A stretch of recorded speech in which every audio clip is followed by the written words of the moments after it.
అందరికీ నమస్కారం. దీపావళి రోజున లక్ష్మీ కుబేర పూజను ఎప్పుడు ఎందుకు జరుపుకోవాలి? విన్నా చదివినా సిరి సంపదలను కలుగజేసే కుబేరుని వృత్తాంతం, కుబేరుడు ఎవరు, అతని అసలు పేరు ఏమిటి, ధనానికి అధిపతి ఎలా అయ్యాడో తెలుసుకుందాం.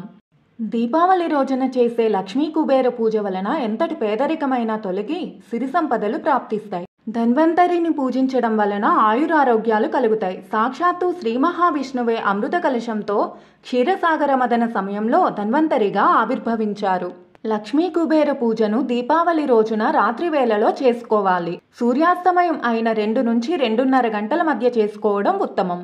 ఈ రోజున కుబేరుని వృత్తాంతం చదివినా విన్నా అష్టైశ్వర్యాలు కలుగుతాయి. శివమహాపురాణం ప్రకారం సంపదలకు అధిపతి అయిన కుబేరుడు తన పూర్వజన్మలో గుణనిధి అనే పేరుతో ఒక బ్రాహ్మణ కుటుంబంలో జన్మించాడు. బ్రాహ్మణ కుటుంబంలో పుట్టినా కూడా పెద్దయ్యే కొద్దీ చెడు సావాసాల కారణంగా జూదానికి అలవాటు పడ్డాడు. జూదంలో ఎంతో డబ్బును పోగొట్టుకునేవాడు. గుణనిధి ఇంత చేస్తున్నా సరే అతని తల్లి మాత్రం కొడుకు చేస్తున్న పనులను అతని తండ్రికి తెలియకుండా కప్పిపుచ్చేది. కానీ ఒకరోజు గుణనిధి తండ్రికి నిజం తెలిసింది.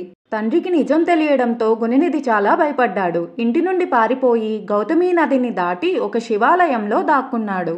ఆ రోజు మహాశివరాత్రి కావడం వలన శివాలయంలో పూజలు జాగారాలు చేసి భక్తులందరూ మెల్లగా నిద్రలోకి జారుకున్నారు. అది చూసి ఉదయం నుండి ఏమీ తినకపోవడంతో గుణనిధి ప్రసాదం కోసం మెల్లగా గర్భగుడిలోకి ప్రవేశించాడు. కానీ అక్కడ చీకటిగా ఉండడంతో తన పై వస్త్రాన్ని చించి వత్తిగా చేసి అక్కడ ఉన్న నూనెతో దీపాన్ని వెలిగించాడు. ఆ వెలుగులో ప్రసాదం చూసి దాన్ని తీసుకుని బయటికి వస్తుండగా గుడిలో నిద్రిస్తున్న ఒక భక్తుని కాలు తగిలి ఆ సమయంలో దొంగ అనే భయంతో తొక్కిసలాట జరిగి గుణనిధి ప్రాణాలు కోల్పోతాడు. అలా మరణించిన గుణనిధి ఆత్మను తీసుకెళ్లడానికి యమదూతలు వస్తారు. అప్పుడు ఆ పరమేశ్వరుడు ప్రత్యక్షమై గుణనిధితో, నువ్వు ఎన్ని పాపాలు చేసినా మహాశివరాత్రి పర్వదినాన తెలుసో తెలియకో నదీ స్నానం ఆచరించి ఉపవాసం ఉండి దీపం వెలిగించి జాగారం చేశావు. ఇవన్నీ అనుకోకుండా చేసినా శివరాత్రి రోజున మరణించడంతో గుణనిధికి కైలాస ప్రాప్తి లభిస్తుందని చెప్పారు. తరువాత జన్మలో విశ్రావసు మహర్షికి జన్మించడం వలన వైశ్రవణుడిగా పేరు పొందాడు. వైశ్రవణుడు ఈశ్వరానుగ్రహం కోసం కాశీనగరానికి వచ్చి గంగానదీ తీరంలో తీవ్ర తపస్సు చేశాడు. అతని కఠోర తపస్సుకు మెచ్చిన ఈశ్వరుడు పార్వతీ సమేతంగా ప్రత్యక్షమయ్యాడు. నిరంతరం శివుని పక్కనే అమ్మవారు ఉండటంతో అసూయతో అమ్మవారి వంక చూశాడు.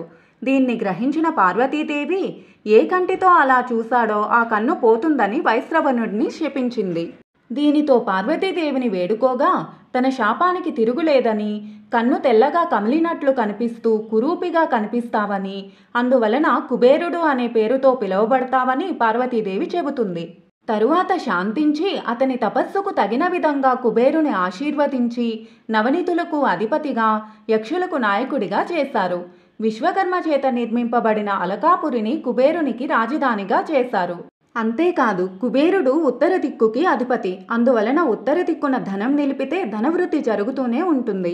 లక్ష్మీదేవి బీజమంత్రమైన ఓం శ్రీం హ్రీం శ్రీం కమలే కమలాలయ ప్రసీద ప్రసీద శ్రీం హ్రీం శ్రీం ఓం మహాలక్ష్మీ నమః అనే మంత్రాన్ని 21 సార్లు దీపావళి రోజున స్మరించినా చాలు అష్టైశ్వర్యాలు కలుగుతాయి. దీపావళి అంటే దీపాల వరుస కనుక ఈ దీపావళికి అందరం ఎలాంటి కాలుష్యం లేకుండా దీపాల వెలుగులతో మన ఇంటిని, మన ఆరోగ్యాన్ని కూడా వెలుగులతో నింపుకుందాం. ఈ వీడియో మీకు నచ్చినట్లయితే ప్లీజ్ లైక్ చేసి షేర్ చేయండి. ఇలాంటి మరిన్ని పురాణ గాథల కోసం మన సనాతన ధర్మం ఛానల్ని సబ్స్క్రైబ్ చేసుకోండి. Thank you.